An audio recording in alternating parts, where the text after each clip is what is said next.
بسم اللہ الرحمن الرحیم۔ ماہ رمضان کریم مجاہدے کا مہینہ ہے، اپنے نفس کے ساتھ جہاد کا مہینہ ہے، اپنے نفس، قلب، روح اور ذہن کی پاکیزگی اور طہارت کا مہینہ ہے۔ طہارت اتنی دیر تک آپ کو نصیب نہیں ہو سکتی جب تک آپ اپنے معمولات کو ٹھیک نہ کریں۔ سب سے بڑی پرابلم معمولات میں خرابی کی ہے۔ معمولات کو بہتر کرنے کے لیے سب سے پہلے سادگی کی طرف اس رمضان میں قدم بڑھائیں۔ آپ صلی اللہ تعالیٰ علیہ وآلہ وسلم اس کائنات میں اللہ رب العزت کے بعد سب سے عظیم ترین، بزرگ ترین، سب سے اعلیٰ عرفہ ترین ذات مبارکہ ہیں۔ اس قدر عظیم ہونے کے باوجود بھی نبی علیہ الصلوۃ والسلام کے معاملات میں سادگی اور عاجزی پائی جاتی تھی، اور آپ سادگی اور عاجزی کو بہت پسند فرماتے تھے۔ زندگی کے ہر معاملہ میں، بستر میں، رہن سہن میں، پہننے اوڑھنے میں، کھانے پینے میں، تمام ہی چیزوں میں سادگی کو ہی پسند فرماتے تھے۔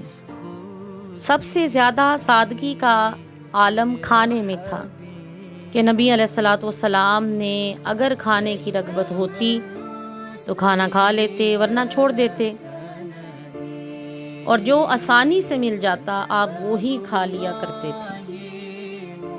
نبی صلی اللہ علیہ وآلہ وسلم کا دسترخوان کبھی بھی پرتکلف آپ کی خواہش پر نہیں ہوا۔ اب یہاں پہ مسلمانوں نے اس سے الٹ کر لیا، اور رمضان کریم کے آنے کی دیر ہے کہ نت نئے پکوان اور نت نئے کھانوں اور پرتکلف دسترخوان کے خواب اور پلاننگ شروع ہو جاتی ہے۔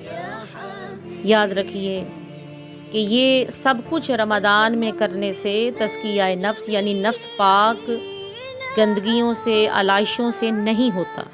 لہٰذا اس رمضان کریم میں آپ کوشش کریں کہ کھجور، دودھ اور خاص طور پہ وہ سادہ کھانے جو نبی صلی اللہ علیہ وآلہ وسلم پسند فرمایا کرتے تھے اور جسے روزہ افطار کرتے تھے، ان کا ہی انتخاب کریں،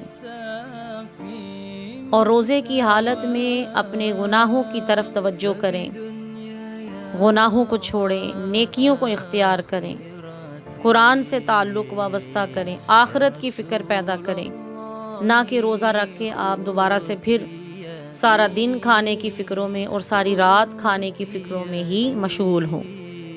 صحیح بخاری میں یہ روایت موجود ہے کہ نبی صلی اللہ علیہ وآلہ وسلم کے گھر مبارک میں بعض مرتبہ 2 مہینے آگ نہیں جلتی تھی، اور صرف پانی اور چوہاروں پر ہی گزارا ہوتا تھا۔ بعض اوقات آپ صلی اللہ علیہ وآلہ وسلم بھوک کی شدت سے پیٹ پر پتھر باندھ لیا کرتے تھے۔ صحابی رسول حضرت ابو طلحہ انصاری رضی اللہ تعالی عنہ بیان فرماتے ہیں کہ ایک روز ہم نے نبی کریم صلی اللہ علیہ وآلہ وسلم سے بھوک کی شکایت کی، اور ہم میں سے ہر ایک نے اپنے اپنے پیٹ پر ایک پتھر باندھا دکھایا، تو آپ صلی اللہ علیہ وآلہ وسلم نے اپنے پیٹ مبارک پر 2 پتھر بندھے ہوئے دکھائے۔ اللہ اکبر! اندازہ کیجئے یہ تھی آپ کی سادگی کا عالم کہ دنیا سے اس قدر آپ نے کم استعمال۔ نبی صلی اللہ علیہ وآلہ وسلم کی یہ سنت بہت کم لوگوں کے اندر پائی جاتی ہے، اور یہ مستقل آپ کا معمول تھا۔ صحیح بخاری کی روایت ہے، حضرت ابو ہریرہ فرماتے ہیں کہ رسول کریم صلی اللہ علیہ وآلہ وسلم نے کبھی کسی کھانے کو عیب نہیں لگایا، یعنی برا نہیں کہا۔ اگر خواہش ہوتی تو کھا لیتے، اور اگر خواہش نہ ہوتی تو چھوڑ دیتے۔ تصور کیجئے کہ کیا آج یہ معاملہ گھروں میں ہے؟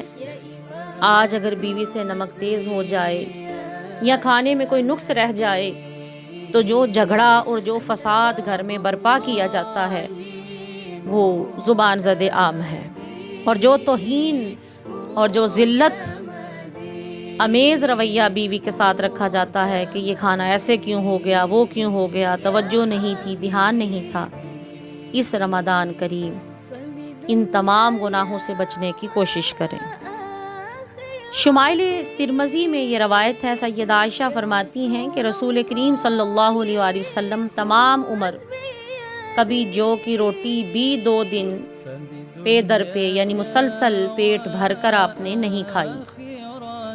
اس ماہ رمضان کریم میں آپ ضرور کوشش کریں کہ جہاں پہ اپنی سحری و افطار کا پلان بنائیں، اس میں جو کی روٹی کا بھی استعمال نبی کریم صلی اللہ علیہ وآلہ وسلم کی سنت مبارکہ کو سمجھتے ہوئے آپ ضرور اختیار کریں۔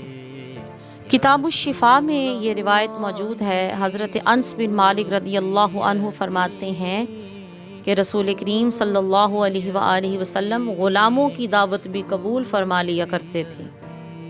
جو کی روٹی اور پرانی چربی کھانے کی دعوت دی جاتی تھی تو آپ صلی اللہ علیہ وآلہ وسلم اس دعوت کو بھی قبول فرماتے تھے۔